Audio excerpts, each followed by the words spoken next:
The orange and white fucking hockey jerseys. They're like, I'm taking this. And you're like, good. All right, let's go, guys. The Lancers jersey, that's mine.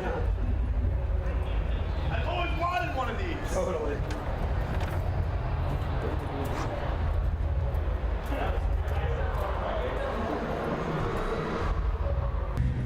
Okay. First thing, you're doing the big ass arenas now. Is there anything that's different about, because when you play the smaller venues, it's a little more intimate, but then there's the energy of doing the arena tours. What's that been like for the last several months? I mean, the crazy thing about the arena tour is when we were planning this, everyone was like, yeah, get ready for this to be a giant flop. None of the shows are going to sell out. You know, you can't go to these markets you're going to. And I think it's awesome to be able to prove them wrong and to have a great package. One of the best things about it is the package is so strong and all the other bands on it are so great. You know, like from everybody from October Fall all the way up to like All American Rejects and then like Hawthorne from first to last in the middle is awesome. And being in an arena is cool because you feel the energy of the floor and the vibe, and it feels like the crowd is completely around you. And then we got to step up our show. We brought pyro out with us and video screens and set changes, so pretty exciting. Mina, anything else to add to? No, I just like being in a place in our career where we take out exclusively like our friends and bands we respect, you know? So literally everybody that's out with us, it's not like they're just bands on a bill for us. Those are like our friends, you know what I mean? It's kind of cool to have that kind of influence now. Definitely. And the other thing too is you start doing all the big national shows like the Lettermans and the Lenos. Was there ever a moment that was like, this is freaking cool right here? Was there like one of those moments where you're like, okay, this is kind of awesome? For me, the moment was when we played in New York, and it was Jay-Z came out and introduced our band, and that was just kind of crazy because it's like, wow, that's freaking Jay-Z, and he's introducing our band at our show. And that was crazy. I don't know. What do you guys do to blow off steam when you're on tour? I mean, you're playing 5 nights in a week in a row, typically, right? Yeah, you get a quick break, and then bam, you're back out after that. We're actually, I don't want to put a misnomer out there because our crew would probably hate it if I said we're playing 5 nights a week, because often we're doing 6 on, 1 off, which is what they probably don't want to hear. But yeah, this week we have 6 shows. I don't know. We watch. I read a ton of books, and we watch a lot of DVDs and movies. Patrick writes a lot, I think. Yeah. Now you guys are going to be heading out. Wait, I just want to put this out there.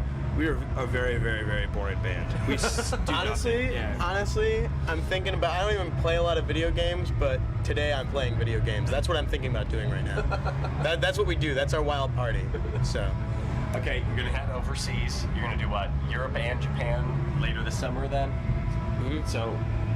Have you ever played any of those places before, or is this going to be a new experience? We've been to the UK a couple times before. It's cool because it's just starting to build to where we are in the US. We've been to Japan once, but we're excited to get back there. And actually, in September, we're going to go to Brazil, which is really crazy for us. And we're going to try to do a show in Mexico City as well. So trying to get to kind of corners of the earth that we haven't been to before. Eventually make it down to Australia and stuff, so we'll see. Yeah, anytime I talk to an artist, I always ask this, do you guys pay attention to like the chart stuff in Europe? 500 spins this week, and this is going on. I mean, because it's got to be weird where you've got 2 songs that are on the radio on every alternative station, coast to coast, everywhere you go. It's like every 45 minutes there's a chance you're going to be heard. Do you guys keep up with any of that, or do other people do that and just tell you and you're like, yeah, whatever? I'm neurotic, so I need to know about everything. If I don't hear about, whatever marketing plans we've got going on, or circulars and spins and how much we're spun on MTV and all that stuff, I feel like I'm going insane. And I feel like I always am watching how much other bands are being played, and then I'm always comparing it in my head. And it's probably just because I'm crazy. Well, you guys get a lot of credit for really bringing something that stands out to alternative radio, where you kind of had a doldrum of a lot of stuff that sounded similar. Was that something you were purposely looking for? Was it something that you hit on and you realized, okay, this is working?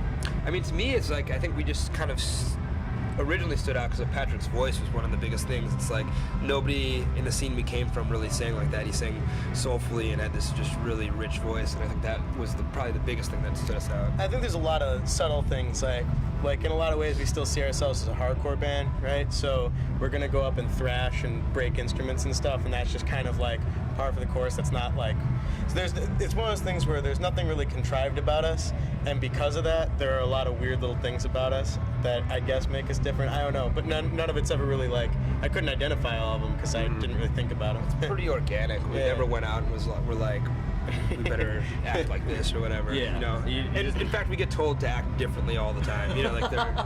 Yeah. So. Okay, I gotta ask this because we are a Fox affiliate. Talk about the name because The Simpsons is on after the show you're appearing on here Right, tonight. right. How did that all happen? We played a couple shows without a name, and some kid yelled out, you know, we were like, what should we call it? Some kid yelled out Fall Out Boy.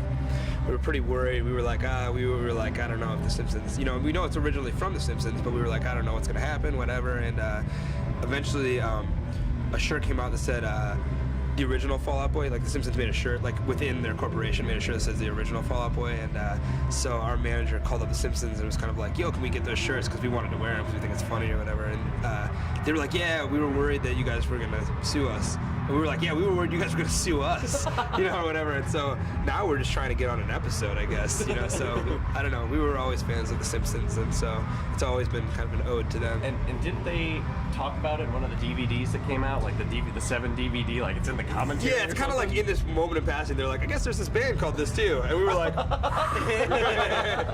say anything bad, didn't say anything totally. that great. Yeah, totally, you know. just got Glossed over, it's good. It's a good way to be. What are some things that are for somebody who doesn't understand the touring thing? What do you like about being on the road? What's tough about doing 6 shows in a week? I mean, to me, your body starts to fall apart after a while, especially going, like, our touring cycle is pretty relentless. We do about between 250 and 300 shows a year, so it can get pretty brutal on your body. The thing that I miss the most is sleeping in my own bed, and I miss, like, my mom and that kind of stuff, but I don't know. I wouldn't give up touring for anything. It's my favorite part of this band. Do you get the opportunity to work on new stuff when you tour, or is it just do you kind of do a little bit of it and then you think, okay, later we're going to get a break, we're really going to be able to spend some time? Or I think if you're worth your salt as a writer, it's like kind of what you want to do. It's what you're doing in your head while other people are talking and stuff. And it's what you do when you're like daydreaming. So it's real easy to get a lot of writing done on the road. You know what I mean? Like just in our heads. You know what I mean? Just like we all meet up and have songs written. You know what I mean? So there's ample songs. like a song like annoying, guy asking questions before the show kind of thing? Or... Exactly. You are being tuned out right now, and another song getting written. The next hit's being written right now. Exactly. Are there any particular, you're both from the Midwest, right? Both Illinois, like born and raised as well? Yeah. Okay, so I gotta ask this question because we're in Carolina. You guys probably don't like us a little bit after the playoffs with the Bears and the Panthers. Here's the best thing about this hangout. Okay.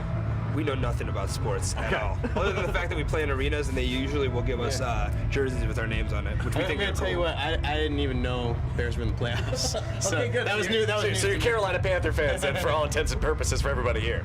Yes. I mean, yeah, might as well, right? Yeah, definitely. Is there anything that you're saying 5-10 years from now we want to try, we want to do that you haven't done? But you've talked about how organic everything is. Just you have the opportunity to pretty much do what you want at this point. Is there anything that you're kind of looking further down that you're like, okay? At the end of the day, like Fall Out Boy to me is like equivalent of like cave paintings. It's just proof that we existed, and so I think we just want to keep doing Fall Out Boy as it is, and it'll keep evolving. And there's not a point right now where we're not bored with what we're doing. So I don't know. We're excited to be Fall Out Boy. What do you, and I'm not going to ask the typical question about what do you think of my favorite color is blue. Of the downloading of people pirating music, but what do you think about the fact that the technology is allowing people to at least share bands that maybe haven't been discovered yet? What are your general thoughts on that? I am 100% behind peer-to-peer downloading, which is probably not the answer that my record label wants me to say, but I think that Fall Out Boy would not be here and would not be doing this interview if it were not for dorm rooms and parents' computers and the peer-to-peer sharing that went on it. I think that a lot of the problems, I mean, this is like an hour-long conversation, but I think that a lot of the problems that have to do with file sharing and that kind of stuff are actually go back to the way the record label and the recording industry kind of treats the consumer as an enemy, you know, and I think that, I don't know, we could talk about it for like hours. So, are there any things that you kind of even say possibly to the label, like, hey, we want to do some cool stuff when it comes to our website or the multimedia with the discs and things like that, in order to make sure that you keep that connection with your fans? Because, you know, I mean, you have an appreciation for your fans that a lot of artists don't tend to have from some of the interviews I've done, Lenny Kravitz. We kind of tend to do whatever we want and then tell our record label about it when it happens, you know? Yeah, and they're like, oh, holy, whatever, you know, like they freak out. Yeah, we did this thing. Yeah, they kind of freak out. But I think that the most important thing is that it's all a creative process and it's all part of your art, like from your song titles to the packaging to every single, like, you know, making every single song in your record count, not like 2 singles and a bunch of crap and filler, you know? And I think that bands need to go back to that, you know what I'm saying, and go back to writing good songs, you know, whatever. Another, because we're on Fox, question. Have you guys seen any of this year's American Idol? Have you seen any of it or had the opportunity to see any of it? I just remember the gray-haired dude. I remember seeing him around and being like, this is a weird season.